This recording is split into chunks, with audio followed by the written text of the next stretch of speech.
नमस्कार, MTV Rajasthan news में आपका स्वागत है। मैं हूं आपके साथ साक्षी।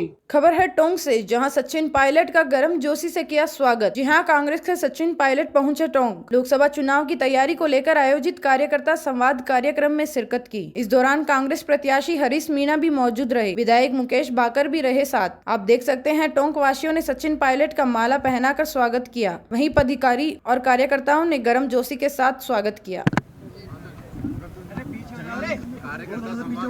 पहले चरण के मतदान के बाद जो फीडबैक मिल रहा है उसे देखकर, भाजपा के नेताओं के भाषणों को देखकर मुझे लग रहा है कि वो समझ रहे हैं कि कहीं ना कहीं बीजेपी आज बैकफुट पर है और तमाम प्रचार संसाधन लगाने के बाद सारी ताकत झोंकने के बाद भी जनता संतुष्ट नहीं है। और मैं मानता हूँ कि ये चुनाव एक बदलाव का चुनाव है और न सिर्फ राजस्थान में लेकिन समूचे भारतवर्ष में जहाँ जहाँ इंडिया लाइन चुनाव लड़ रही है वहाँ पर हमारे उम्मीदवारों को बढ़त मिल रही है।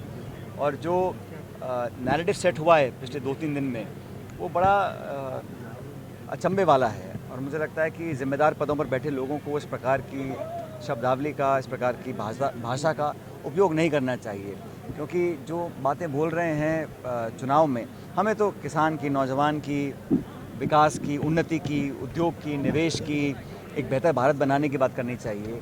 हम चर्चा अगर करते हैं वही मंदिर मस्जिद और वो मंगलसूत्र और इस तरह की बातें कर कर मुझे लगता है भावनाओं को भड़काने का काम हो रहा है। कहीं ना कहीं उस पर परहेज़ करना चाहिए।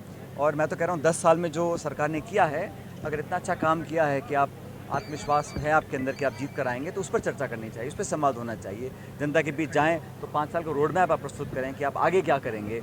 जैसे मैंने पहले कहा, खुद 10 साल सरकार हो गए, अब 5 साल और मांग रहे हैं, खुद के लिए 15 साल।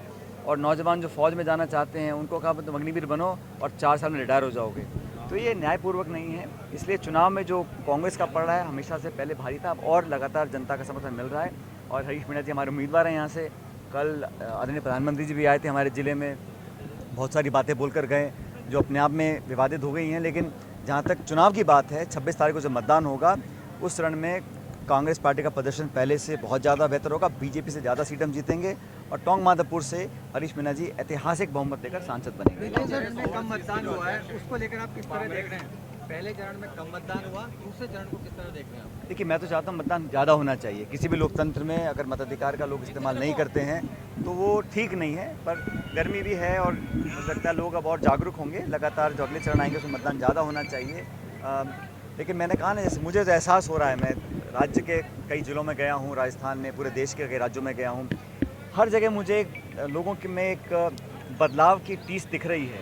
और जो सुबुगाहट चल रही है, अंडरग्राउंड चल रहा है, वो बदलाव का चल रहा है। और इसके चलते मुझे लगता है कि भाजपा जो दावे करती थी उससे बहुत पीछे रह जाएंगे। भाजपा प्रत्याशियों की जिस तरह की बयानबाजी टोंक सवाई माधोपुर में सुनने को, देखने को मिल रही है। कल एक दलित की बारात को रोका गया, बड़ा बवाल हंगामा हुआ। देखिए, किसी के साथ भी अगर अन्याय होता है तो मैं तो उसको कभी कंडोन नहीं कर सकता हूँ। और कोई भी व्यक्ति हो, कोई जाति, बिरादरी, धर्म, समाज हो, किसी के साथ अगर कानून का उल्लंघन होता है, शोषण होता है, पीड़ा दी जाती है तो हम उसका विरोध करते हैं। सरकार, प्रशासन की जिम्मेदारी है कि न्याय मिलना चाहिए और बिना पक्षपात के, बिना भेदभाव के मिलना चाहिए। भाजपा के नेताओं ने नारा जारी कर रखा है कि जो राम को लाए हम उनको लाएंगे, इस तरह पे वोट मांगा जा रहा है। जो राम को लाए हम उनको लाएंगे, ये वो तो मैं कह रहा हूँ, धर्म के नाम पर वोट मांगना राजनीति में कितना सही है। धर्म किस व्यक्ति का क्या है वो उसके व्यक्तिगत उसका एक निर्णय होता है। क्या किसकी पूजा करता है, किसके भजन गाता है, किसका व्रत रखता है, क्या खाता है, क्या पहनता है। उससे राजनीतिक जो पद पे लोग हैं, संविधान से देश चलता है। उस संविधान की रक्षा करना, उस संविधान के मूल्यों को बनाए रखना, ये हम सबकी जिम्मेदारी है। और मुझे लग रहा है कि भाजपा के अंदर बौखलाहट का माहौल सेट हो चुका है, क्योंकि आज से 1 महीने पहले जो उनके स्टेटमेंट थे वो अलग थे, अब वो अलग तरह की रणनीति पे आ गए हैं। कि जनता बड़ी समझदार है और मुझे अपने देश के मतदाताओं पर पूरा भरोसा है कि वो सही निर्णय करेंगे और कांग्रेस इंडिया अलायंस को जिताएंगे। आप देख रहे हैं MTV राजस्थान न्यूज।